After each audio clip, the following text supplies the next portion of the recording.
Shalom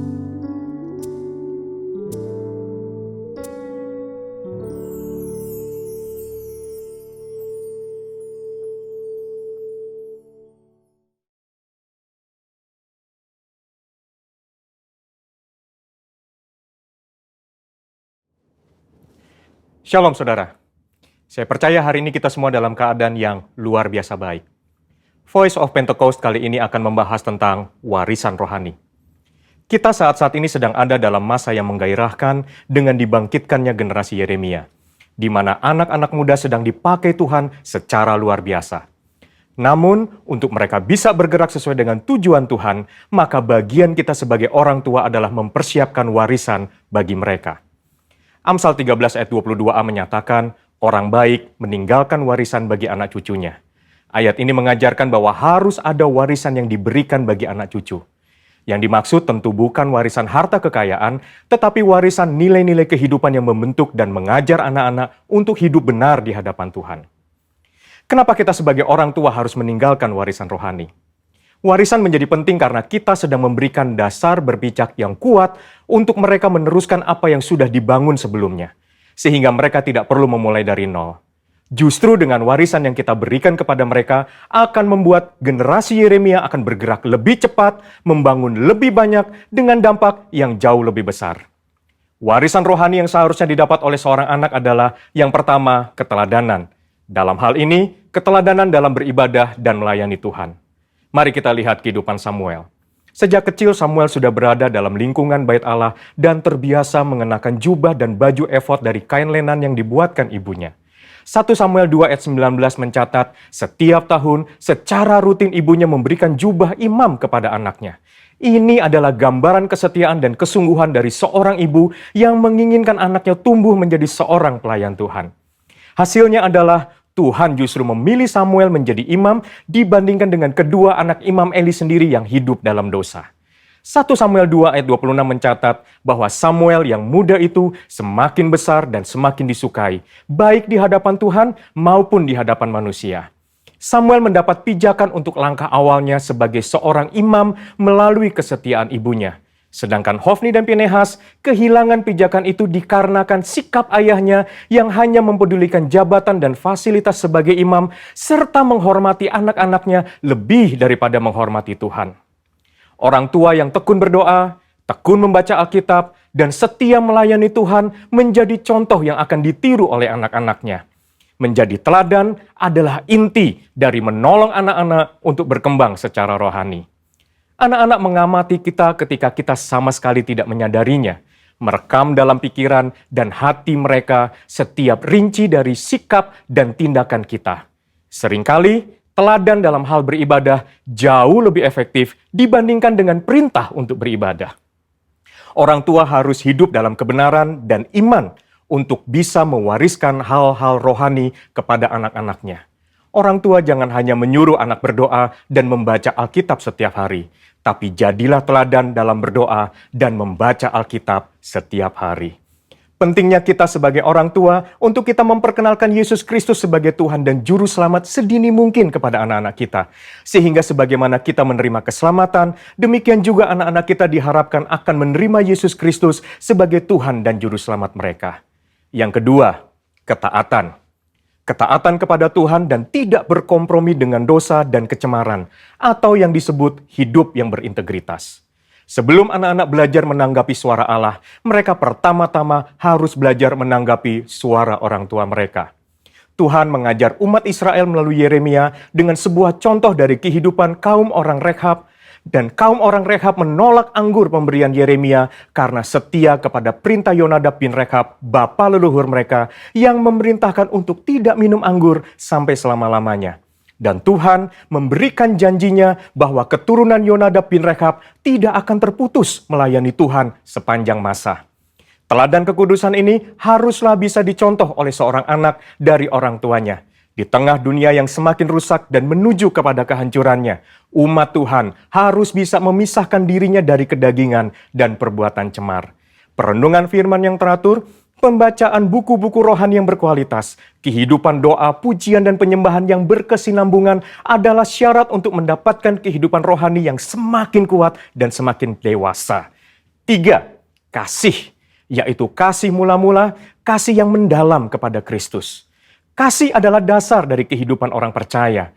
Tuhan Yesus memberikan perintah agung, yaitu mengasihi Allah dan sesama sebagai hukum yang terutama. Orang tua yang mengasihi Tuhan harus dapat mempraktekkan kasih itu di tengah-tengah keluarganya. Seorang ayah yang mengasihi istrinya dan seorang ibu yang menghormati suaminya menjadikan seorang anak hidup dalam kasih dan memudahkannya mengenal kasih Bapa di dalam Yesus Kristus. Kasih akan membentuk pribadi yang bertumbuh baik dan membawa mereka mengenal Allah yang adalah kasih itu sendiri. Ketika anak dipenuhi oleh kasih, maka anak akan memiliki rasa aman yang sangat dibutuhkan untuk mereka bisa mengembangkan potensinya secara penuh. Hasilnya akan memunculkan generasi unggul yang akan mentransformasi bangsa Indonesia melalui karakter, pengetahuan, dan kemampuan yang mereka miliki. Untuk anak-anak muda, ayo kita perhatikan dengan sungguh-sungguh apa yang sedang ditanamkan oleh otoritas di atas kita di dalam kehidupan kita. Ada orang tua yang memberikan arahan kepada kita. Ada gembala yang mengajarkan kehidupan doa, pujian, dan penyembahan. Ada mentor, guru rohani. Mereka semua adalah orang-orang yang Tuhan kirim dalam kehidupan kita untuk menuntun kita masuk dalam rencana Allah yang luar biasa. Biarlah generasi Yeremia yang dipenuhi Roh Kudus, cinta mati-matian kepada Tuhan Yesus, tidak kompromi terhadap dosa, dan akan bergerak untuk memenangkan jiwa, akan muncul dengan warisan rohani dari pendahulunya. Untuk penjelasan lengkapnya dari tim teologi kami, silakan klik link yang ada di atas atau scan QR Code yang tersedia. Salam integritas, Tuhan Yesus memberkati.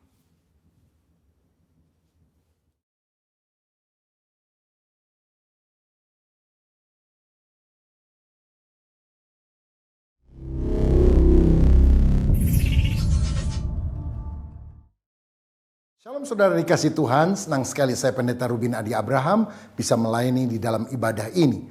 Hari ini saya akan menyampaikan firman dengan judul Diselamatkan untuk Melayani. Kita akan baca Kisah Para Rasul pasal 16 ayat 29-34 yang berbunyi demikian.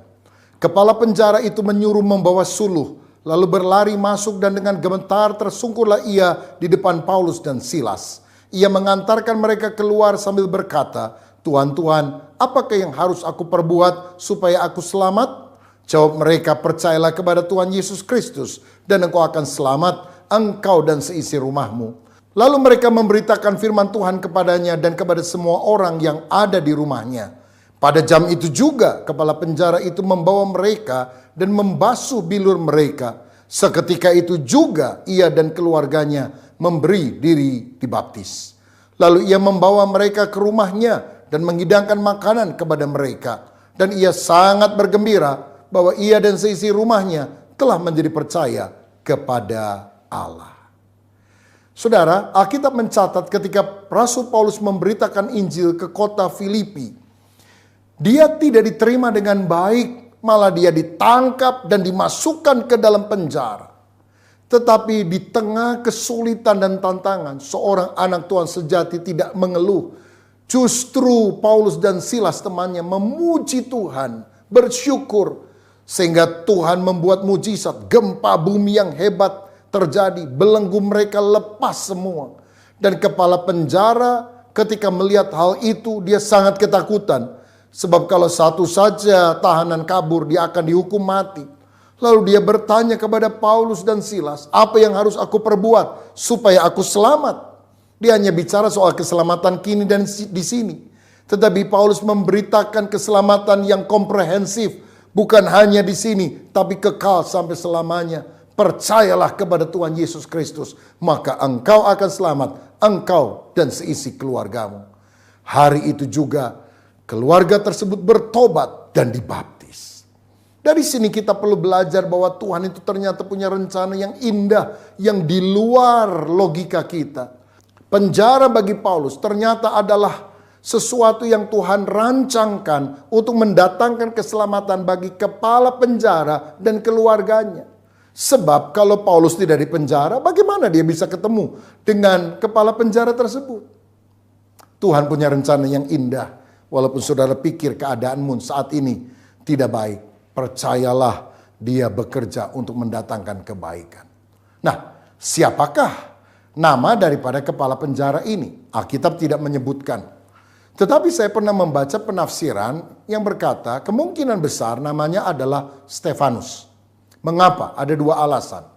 Yang pertama dalam 1 Korintus 1 ayat 14-16 firman Allah berkata, aku mengucap syukur bahwa tidak ada seorang pun juga di antara kamu yang aku baptis selain Krispus dan Gaius. Sehingga tidak ada orang yang dapat mengatakan bahwa kamu dibaptis dalam namaku. Juga keluarga Stefanus, aku yang membaptisnya. Kecuali mereka aku tidak tahu entahkah ada lagi orang yang aku baptis. Saudara, Paulus itu tugas utamanya memberitakan Injil, bukan membaptis. Kecuali Krispus dan Gaius dan satu lagi, keluarga Stefanus. Yang lain aku lupa. Saudara, tetapi kalau pun Paulus lupa siapa yang pernah dibaptisnya, saya rasa kepala penjara dan keluarganya tidak mungkin dia lupakan. Mengapa? Karena peristiwa itu terjadi di dalam penjara. Kemudian gempa bumi baru saja terjadi. Orang kalau kena gempa puluhan tahun gak akan lupa akan hal itu. Lagi pula saudara, itu terjadi pembaptisannya pada waktu malam. Sesuatu yang tidak lazim.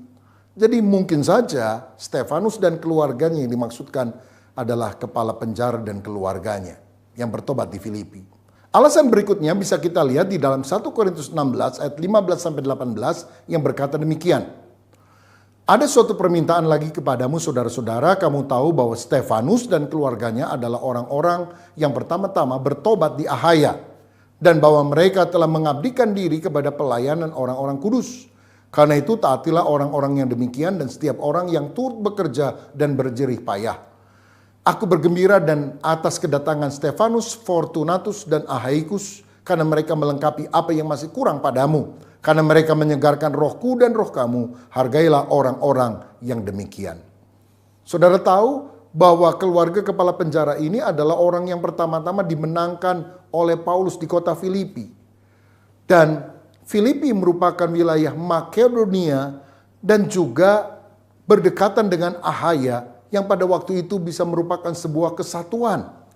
Sehingga bisa saja yang dimaksudkan dengan keluarga Stefanus ini adalah keluarga kepala penjara yang merupakan buah sulung dari pelayanan Rasul Paulus di daerah itu. Lepas daripada penafsiran yang kadang bisa berbeda, saya ingin mengambil keteladanan dari kepala penjara ini secara praktis supaya kita bisa ikuti, teladani dalam kehidupan kita. Yang pertama saya melihat kepala penjara ini adalah orang yang perlu kita teladani sebagai orang Kristen yang saleh karena dia meresponi firman dengan segera. Ketika gempa bumi terjadi dan orang ini ingin mendapatkan keselamatan, Paulus memberitakan firman kepada dia dan kepada keluarganya. Dan akhirnya mereka percaya, langsung dibaptis. Ini menunjukkan ketaatan yang segera, tidak ditunda-tunda. Ibrani 4 ayat 7 berkata, pada hari ini jika engkau mendengar suara Tuhan, jangan keraskan hatimu. Saudara, kalau mau bertobat jangan ditunda. Oh, besok saja. Hari ini adalah hari keselamatan. Don't put off till tomorrow what you can do today. Jangan tunda sampai besok apa yang saudara bisa lakukan hari ini. Karena jalan yang bernama besok akan membawa kita ke sebuah kota yang bernama tidak pernah. Kepala penjara ini memberikan teladan yang baik. Dia segera menyerahkan hidupnya kepada Tuhan. Saya teringat ada Menteri Perhubungan China, Taiwan pada waktu itu, yang mengikuti ibadah bersama dengan Dr. Sun Yat-sen, Presiden China pada waktu itu. Dan ketika ada tantangan pertobatan diberitakan, supaya orang-orang yang mau percaya Yesus maju ke depan, Sun Yat-sen berkata kepada menteri ini, majulah ke depan, saya sudah percaya Yesus, tinggal engkau. Tapi menteri ini bilang, ada banyak rakyat jelata di sini, aku malu. Sun Yat-sen berkata, di hadapan Tuhan kita sama, tidak ada menteri, tidak ada rakyat jelata, majulah ke depan, terimalah Yesus. Tapi menteri ini berkata, aku akan pikir baik-baik 24 jam sehabis ini, setelah itu aku akan membuat keputusan. Dan dia tidak pernah terima Yesus. Sayangnya, keesokan harinya, Ketika dia sedang melakukan tugasnya, ada orang membunuh dia. Dia mati. Dia tidak sempat percaya karena dia menunda untuk menerima firman dengan segera. Saudara, saya mau bilang hati-hati dengan taktik iblis ini supaya kita menunda. Setan berkata, kamu mau bertobat? Kamu mau dibaptis? Boleh, silakan. Pelayanan, enggak apa-apa. Tapi jangan sekarang, besok saja. Sekarang kamu masih harus senang-senang menikmati dosa. Besok aja, kan Tuhan selalu ada.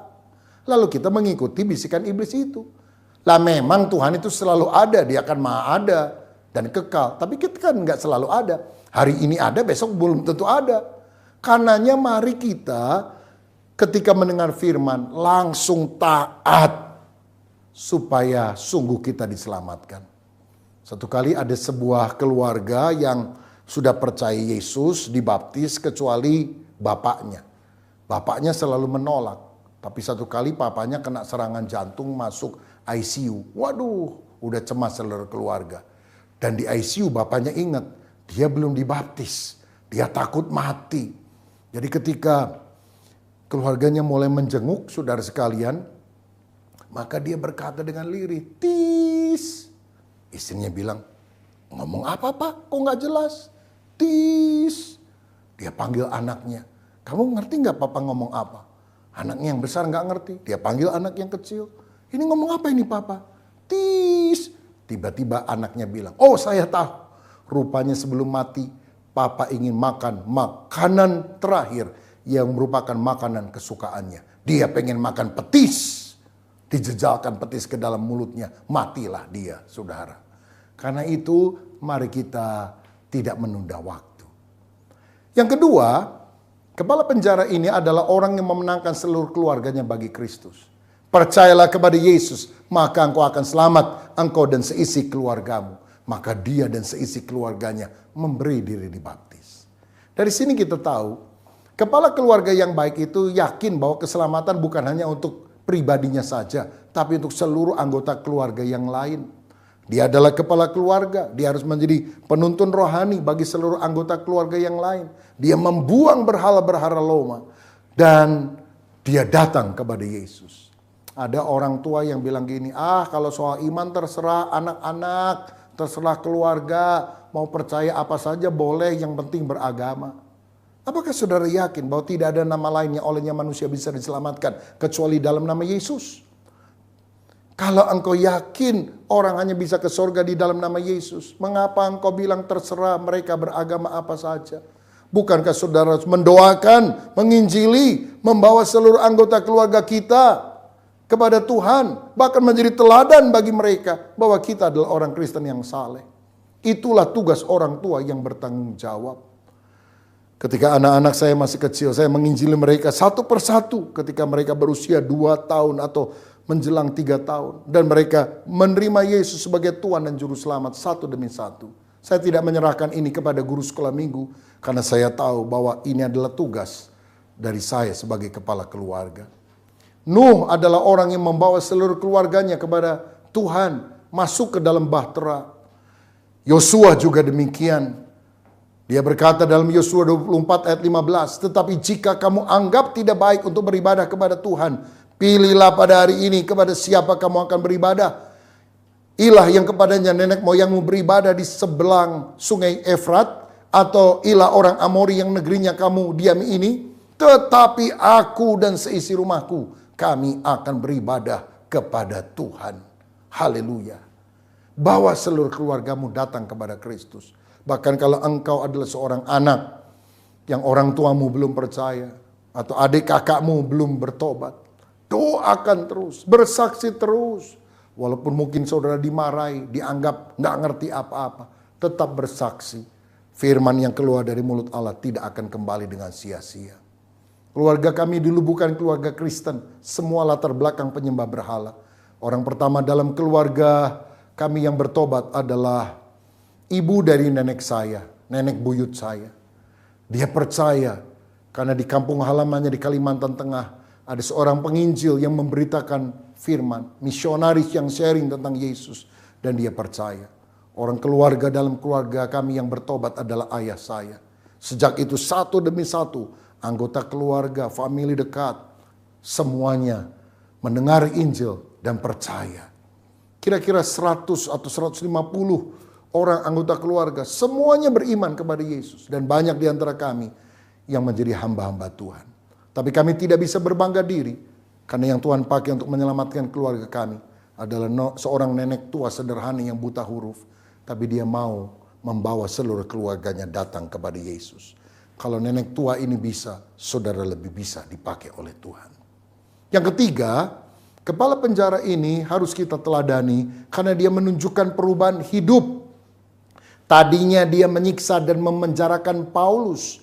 Kini dia melayani, membasuh bilur lukanya, mengajak ke rumahnya, dan menghidangkan makanan yang enak-enak kepada Paulus dan Silas. Saudara, orang yang bertobat itu mesti ada perubahan. Before and after. Tadinya jahat, sekarang jadi baik hati. Tadinya pelit, sekarang suka memberi. Tadinya menganiaya jemaat seperti Paulus, sekarang menjadi pemberita Injil. Saudara, tunjukkanlah pertobatan di dalam buah-buah yang nyata. Hati yang bertobat hanya Tuhan yang lihat, tapi buah pertobatan harus bisa dilihat oleh orang lain. Jadilah orang yang berkemurahan, suka menolong, suka memperhatikan orang lain. Martin Luther, reformator besar itu, pernah berkata, bertobat itu artinya pertama membuka hati, tapi yang kedua membuka dompet. Karena di mana hartamu berada, di situ juga hatimu berada. Kalau saudara bilang saya bertobat tapi pelitnya luar biasa, belum berubah tuh. Sakius ketika dia bertobat, dia bilang, orang yang kurugikan ku ganti 4 kali lipat, dan setengah hartaku aku bagikan kepada orang miskin. Orang yang bertobat berubah, jadi generous. Apa perubahan yang nampak dalam hidup saudara? Ada seorang pembantu rumah tangga yang minta dibaptis. Pendeta tanya, kamu sudah bertobat? Ya Pak Pendeta. Apa buktinya? Saya kerja di rumah orang kaya, banyak karpet. Dulu kalau saya sapu-sapu, saya males, debunya saya masukkan ke bawah karpet. Sekarang nggak pernah lagi. Karpet atasnya bersih, bawahnya juga bersih. Pendeta bilang, oke, saya siap membaptis kamu. Karena kamu sudah berubah, kamu sudah bertobat. Saudara, mari kita tunjukkan buah-buah pertobatan nyata.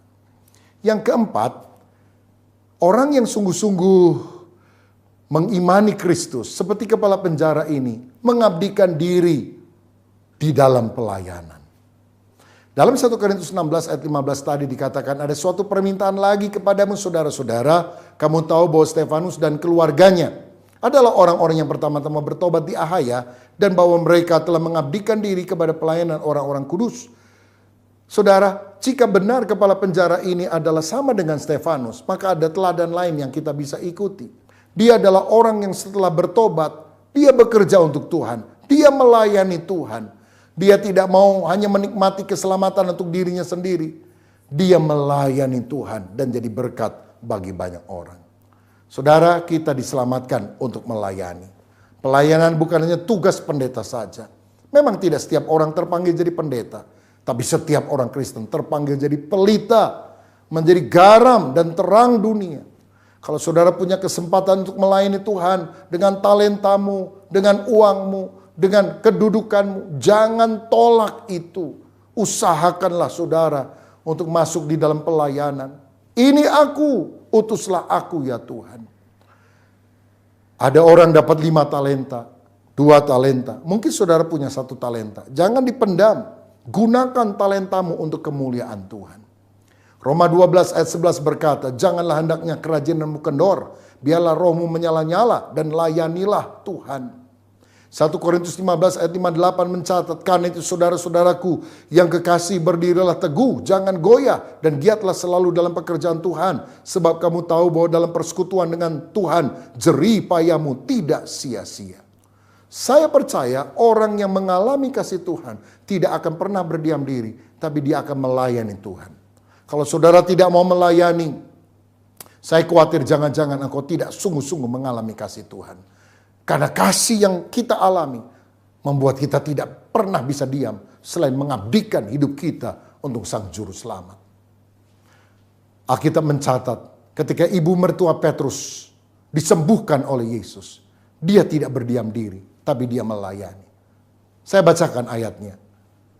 Matius 8 ayat 14-15. Setibanya di rumah Petrus, Yesus pun melihat ibu mertua Petrus terbaring karena sakit demam. Maka dipegangnya tangan perempuan itu, lalu lenyaplah demamnya. Ia pun bangunlah dan melayani dia. Orang yang sudah ditolong oleh Tuhan harus bangkit melayani Tuhan. Biar saudara juga mau melayani dia. Saya ingat ada seorang ibu yang sudah lanjut usia. Kalau saya melayani di gereja tertentu, saya perhatikan dia selalu datang lebih awal dan berdoa di bangku belakang. Saya tanya satu kali, karena dia ikut bukan hanya ibadah pertama, tapi beberapa kali ibadah, saudara. Saya tanya, kenapa ibu kamu lakukan ini? Dia bilang, saya mau melayani Tuhan Pak Pendeta. Tapi suara saya jelek, saya tidak bisa jadi anggota paduan suara. Saya tidak punya banyak uang karena saya ibu janda yang sederhana. Tapi saya punya waktu. Jadi saya datang lebih awal berdoa di gereja. Mendoakan supaya bangku-bangku yang kosong diisi oleh jiwa-jiwa. Dan jiwa-jiwa yang hatinya kosong diisi oleh kasih Allah. Bukankah ini pelayanan yang berkenan di mata Tuhan? Buka rumah saudara untuk menjadi tempat pertemuan kelompok sel. Telepon teman-temanmu. Ajak mereka datang. Kalau perlu jemput mereka untuk datang ke gereja. Ada seorang ibu. Dia gak bisa jadi guru sekolah minggu karena dia rasa dia gak punya talenta untuk mengajar anak kecil. Tapi dia suka mengajak anak-anak dari rumah ke rumah. Minta izin kepada orang tuanya. Boleh Pak, Ibu, saya bawa anak ke gereja. Mungkin Bapak Ibu nggak punya waktu atau lagi sibuk untuk mengantar. Nanti kalau udah selesai saya balikin lagi. Dan karena orang tuanya mengenal ibu ini, dipersilahkan. Sehingga tugasnya adalah menjemput anak-anak, lalu kemudian mengantarkannya kembali setelah ibadah sekolah minggu. Saya perhatikan walaupun ibu ini tidak pernah jadi guru sekolah minggu, dia memenangkan jauh lebih banyak anak sekolah minggu daripada guru sekolah minggu yang ada. Saudara, mari kita melayani dia. Setelah saya bertobat terima Yesus, kerinduan saya untuk melayani begitu membara. Sebelum saya sekolah Alkitab, sebelum saya menjadi pendeta, saya sudah melayani Tuhan dengan apapun yang saya bisa. Tidak pandang apapun pelayanan saya lakukan dengan hati yang sungguh kepada Tuhan. Sampai Tuhan mempercayakan saya sekarang untuk menjadi hambanya. Karena saya tahu saya diselamatkan oleh anugerah. Saya harus melayani dia. Dan hal yang kelima, hal yang terakhir. Apa yang kita bisa teladani dari kepala penjara atau dari Stefanus ini? Dia menjadi kekuatan bagi orang lain. Dalam 1 Korintus 16 ayat 17 dan 18 tadi dikatakan, aku bergembira atas kedatangan Stefanus, Fortunatus, dan Ahaikus. Karena mereka melengkapi apa yang masih kurang padamu. Karena mereka menyegarkan rohku dan roh kamu. Hargailah orang-orang yang demikian. Saudara, orang ini menyegarkan hati, menguatkan Paulus dan juga jemaat. Membuat mereka bersuka cita. Dia menjadi semacam anak penghiburan bagi jemaat. Kalau jadi orang Kristen, jangan jadi troublemaker. Jangan jadi kritikus yang menyebarkan hoax sana sini, mengadu domba orang. Tapi mari kita jadi anak penghiburan yang mengencourage orang lain. Yang lemah kita kuatkan. Yang miskin kita bantu. Dukung hamba-hamba Tuhan di dalam doa saudara.